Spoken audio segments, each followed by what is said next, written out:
This week on Jerusalem Dateline, Israel and the U.S. face off over plans for an American consulate for the Palestinians in Jerusalem. Ramallah is not Jerusalem, and Ramallah is not the capital of Palestine. We want this consulate in Jerusalem to be the future American embassy to the state of Palestine. Plus, the one-year anniversary of the Abraham Accords and what's next for these historic agreements. And the Christian Media Summit. Israel connects Christian journalists around the world with the State of Israel.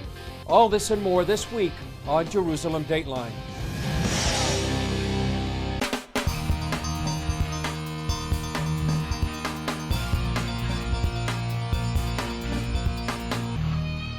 Hello and welcome to this edition of Jerusalem Dateline. I'm Chris Mitchell. The relationship between the Palestinian Authority and the Biden administration has shifted dramatically from the former administration of President Trump. CBN News went to Ramallah to hear firsthand how one PA leader wants to make the most of this new relationship. Palestinian Authority Prime Minister Mohammed Shtayyeh wants the world to know he's satisfied so far with what he's hearing from Washington. Our relationship with the new American administration has been going very well based on the promises that were made by the Biden administration. We think that this administration is a real departure from where we were with President Trump. It's our hope that the promises will be fulfilled. Shtayyeh says those specific promises include restoring funding to UNRWA, maintaining the status quo agreement on the Temple Mount where only Muslims are allowed to pray, opposing Israeli construction in Judea and Samaria, what's also referred to as the West Bank. The State Department told CBN News in a statement the U.S. does support the status quo agreement on the Temple Mount, opposes unilateral steps that undercut negotiations like settlement construction in the West Bank, and is currently providing $450 million to the Palestinian Authority, some of which is pledged to UNRWA. Perhaps the biggest public nod from the Biden administration came early this year when Secretary of State Antony Blinken indicated the U.S. would reopen its consulate to the Palestinian Authority in Jerusalem. That's an important way for our country to engage with and provide support to the Palestinian people. That promise met stiff resistance from Israeli Prime Minister Naftali Bennett. Our position is, and it was presented very clearly and openly to our American friends, that there's no room for another American consulate in Jerusalem. Foreign Minister Yair Lapid suggested the PA use Ramallah as an alternate location. Prime Minister Shtayyeh made it clear that the Palestinian Authority doesn't want the U.S. consulate here in Ramallah, but only in Jerusalem. Ramallah is not Jerusalem, and Ramallah is not the capital of Palestine. We want this consulate in Jerusalem to be the future American embassy to the state of Palestine. And I think that Biden administration has been very clear about it. And they did speak loudly about it. And it's our hope that what they promised, it will be fulfilled. And we have been assured by congressmen, by other officials, that this will be on their agenda. This conversation brings into question a divided Jerusalem, which Palestinians want as part of a so-called two-state solution. Israeli leaders maintain the city is their capital and will remain unified. Former Israeli ambassador to the U.S. Danny Ayalon says reopening the U.S. consulate to the Palestinians would jeopardize relations with Israel and endanger the Jewish state's fragile new government. I think that could really wreak havoc within this government. There's no way politically that Bennett could agree to that. The opposition, which is still headed by Bibi Netanyahu, would have a heyday, and that could spark a large demonstrations. The anger and the frustration will not be channeled at the United States, but to the Israeli government. Ayalon says the consulate dilemma puts the U.S. in an untenable situation, with promises to the PA on the one hand and violating Israeli sovereignty on the other. Earlier, Israeli leaders presented a united front against the reopening of the U.S. consulate for the Palestinians in Jerusalem. CBN News also asked Israelis what they thought about the idea. Israeli Prime Minister Naftali Bennett said Israel is standing its ground regarding the consulate, but not picking a fight with the U.S. There's so much more we agree upon with our American friends than we disagree upon, but indeed, our position is, and it was presented very clearly and openly to our American friends, that there's no room for another American consulate in Jerusalem. The U.S. recognized Jerusalem as the capital of Israel in 2017 and then moved its embassy here in 2018. Palestinian affairs were then put under the authority of the embassy. Now experts say reopening the consulate for Palestinians in Jerusalem would effectively take a step toward redividing the city. Palestinians agree it would constitute the seed of a U.S. embassy in the state of Palestine. Bennett said Israel had presented its position quietly and without drama. We expect it to be understood. Jerusalem is the capital of one state, and that's the state of Israel. I'm sure our American friend and us will continue to collaborate on a long list of big things. Foreign Minister Yair Lapid said it's not a question of politics, but the position of the state of Israel. It's a principled opposition from the State of Israel to the opening of a consulate in Jerusalem. There's an American embassy, and if, by the way, they want to open one in Ramallah, we have no problem with that. CBN News asked Israelis about the idea of a Palestinian consulate in Jerusalem. Here's what they had to say. It's a mistake and it shouldn't happen. There's one city that's the capital of Israel, and that's Jerusalem. We don't need to have another consulate. I think it's a mistake. It's like we do one step further and one step back. It's a big mistake. In the Bible, it's written about Jerusalem, the territories to whom they belong, who divided them. Not today, 4,500 years ago. If you look at history, if you look at the source, the Palestinians and the Arabs both agree that Jerusalem belongs to the people of Israel. Julie Stahl, CBN News, Jerusalem. Up next, 1 year after the historic agreement, CBN News looks at the Abraham Accords and what's next for the region.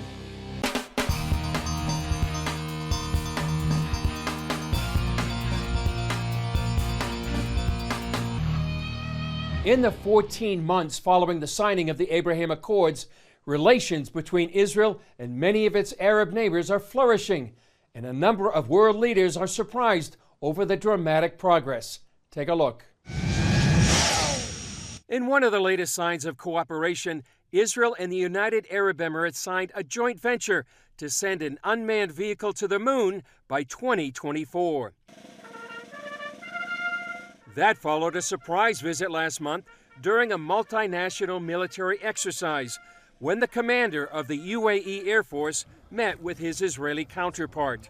And on the commercial front, this Israeli expo in Dubai is another sign of success resulting from the historic peace agreement. It's been amazing, the progress. We're watching business deals to be developed, tourism deals. We're seeing the Jerusalem Post forming a media alliance with an Emirati newspaper and TV company. We're seeing Israeli airlines open up direct routes to Arab countries, UAE, Bahrain, Morocco. We're seeing Moroccan and Emirati and Bahraini airlines flying direct routes into Israel. Best-selling author Joel Rosenberg chronicles the creation and progress of the Accords in his latest book, Enemies and Allies. CBN News has followed Rosenberg as he's organized delegations of evangelical leaders to meet with Arab heads of state. I've sat with them, I've listened to them, both before the Abraham Accords and now that it's open. And the Arab leaders are very, very excited. Not just what's happening in the last year and a few months, but where this is going. One of the agreement's architects, former Secretary of State Mike Pompeo, tells CBN News he sees a bright future for the Abraham Accords. I think this changed history. I don't think it's going to go back. I think the people of these nations can see that this is the rightful Jewish homeland. It ought to be recognized as such. It's not good foreign policy to have the destruction of Israel at the center of how you think about the world. The commerce, the trade, the defense work that will be done between these nations will create prosperity for people in every one of them. And I think that's why ultimately there will be many other nations that will see this as both right and righteous. Here in Israel, what began under the Netanyahu government is continuing with the aggressive pursuit by the coalition of Prime Minister Naftali Bennett. Still, a lingering concern here is whether the Biden administration will invest the political capital and diplomatic muscle to advance the accords. This recent trilateral meeting between the U.S., UAE, and Israel, led by Secretary of State Antony Blinken, suggests a positive direction. Today, our three countries discussed two new working groups that we are launching together. The first is on religious coexistence. This is a moment of rising anti-Semitism, rising Islamophobia, and we want Israel, the United Arab Emirates, and the United States to work together to build tolerance and ensure that all religious groups can worship in their traditional ways without violence, without intimidation, without discrimination. Another remaining question 1 year into the accords is, will Saudi Arabia, the largest and most influential Sunni Arab nation, take steps to join? The short version is, I believe the Saudis are weighing right now at the highest levels. Is it in their national interests to make peace with Israel? It is saying both publicly and privately the Saudis are moving towards normalization. But they're not there yet. I think there's going to be a lot of reporting we still need to do. But when that happens, if it happens, I think it will. My prediction on CBN News is I think the Saudis are going to make that decision, that it is in their national interest. Overshadowing the success of any peace effort remains the specter of a nuclear Iran. In just weeks, the U.S. and other nations that signed the original Iranian nuclear deal are scheduled to resume negotiations. It was a bad deal 6 years ago. It is a bad deal today. I hope the U.S. will not make that mistake again. And look what happened in the last 6 years. They enriched more uranium. They developed the ballistic missile technology. They're sending billions of dollars to their proxies. It will be a major mistake if the U.S. and the P5 will actually join this agreement. You not only have the Iran threat, but Iran forming an alliance with Russia and Turkey and North Korea and China. So that's the darkness to the east and the north, and then we have all this light here and to the west. And so, to use a weather analogy, those are two building fronts, and there's always the danger that when those two fronts meet, there's going to be a storm. From most accounts, the report card on 1 year of the Abraham Accords reflects a substantial transformation in the region. While the signing members seem resilient, it's almost certain Middle East opponents of these agreements will test their resolve. Coming up, Israel's ambassador to the UK becomes the target of an anti-Semitic attack. Is this a one-time incident or a trend?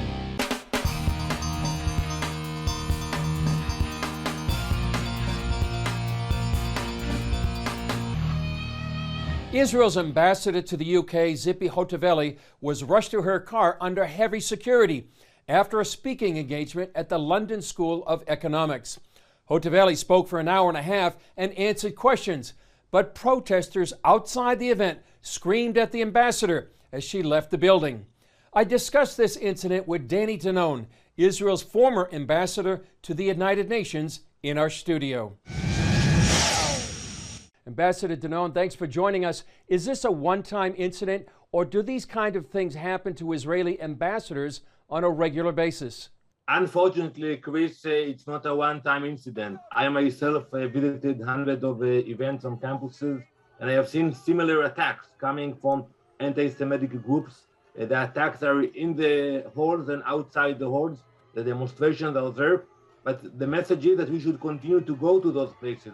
We should speak up. We should represent our country with pride, and we should not allow those violent rioters to disturb us. Ambassador Danone, could this be the tip of the iceberg, so to speak, of more anti-Semitism that's rising in the United States and even around the world? So first, the facts speak for themselves. Anti-Semitism is on the rise all around the world, including the U.S. According to the recent FBI report, all over the U.S., we have seen an increase in attacks against Jews in the U.S., which is unfortunate, and especially on campuses. It's organized, it's orchestrated, and I think that the way to behave is to increase our presence on campuses, to work with our allies, Christian and Jewish groups on campuses. And when you have a demonstration, I would expect the local police to take action and not to rush the dignitary out of the hall. When I was at the UN for 5 years, I always made sure that when we go to a campus, we walk from the front door and we exit from the front door, proud and tall. And I can recall an event at Columbia University where there were hundreds of demonstrations outside the hall, and we continued with the event. We finished the event, and the message is that we demand and expect from the universities and the local police to take actions in order to allow the freedom of speech everywhere and for everyone. Ambassador Danon, you talk about college campuses. Is this really one of the front lines of anti-Semitism right now in the U.S. and around the world? It is the front line because we have seen a lot of investments from our adversaries, mainly the BDS movement. They put a lot of money and time in order to promote hate on campuses. Unfortunately, sometimes we see faculty members joining them. So we shouldn't be silent. We should take actions. We should come to the campuses, speak there, and empower the majority, the silent majority that has nothing against Israel. And by the way, Chris, most of those people who demonstrate against Israel, they have no clue about the topics, about the issues. When I was actually debating them during my speeches, and I asked them to come and have a debate, they had no clue about the issue. They come because they are full of hate against them. Many people, they have many reasons to hate everybody, but they have no clue about what's happening on the ground. Since this is spreading around campuses and around the world, what's the solution, Ambassador? I think first we should increase our presence on campuses. We should empower the pro-Israel groups on campuses, and we do have a presence there. And we should demand that the universities will allow more speakers come to present our. Now, when we speak about the London School of Economics, they hosted Gaddafi from Libya a few years ago. There were no major disruption for his speech. So we should demand from the universities, the same way they allowed Gaddafi or Ahmadinejad came to New York a few years ago, they should allow dignitaries and ambassadors to come and present the truth. Is this only for Israeli ambassadors? Are other ambassadors for other countries, are they attacked? Well, usually you will see demonstrations, but you will not see violence like we saw in the UK. You will not see the amount of hate like we saw, because that's the strategy of the BDS movement. They're violent, aggressive, and that is unique against Israel. Final thoughts, Ambassador, of how this should be treated here in Israel as well. Do you see more advocacy groups to be able to take these positions on college campuses? I can tell you that personally, I decided that after that incident that I would increase my presence on campuses. I call my colleagues to do the same. I think we should go out there. I was a student myself, and I remember when a dignitary used to come, it was the highlight of the year for us. So we should come and support the students. For us, it's not a challenge to come for 2 hours for an event. But think about the students who have to deal with the hatred 24/7. I understand. Well, Ambassador Danon, thanks for joining us on this very important topic about what's happening on college campuses and around the world. Thank you. Thank you very much, Greg. Up next, the 5th Annual Christian Media Summit, connecting Christian journalists around the world with the issues confronting the Jewish state.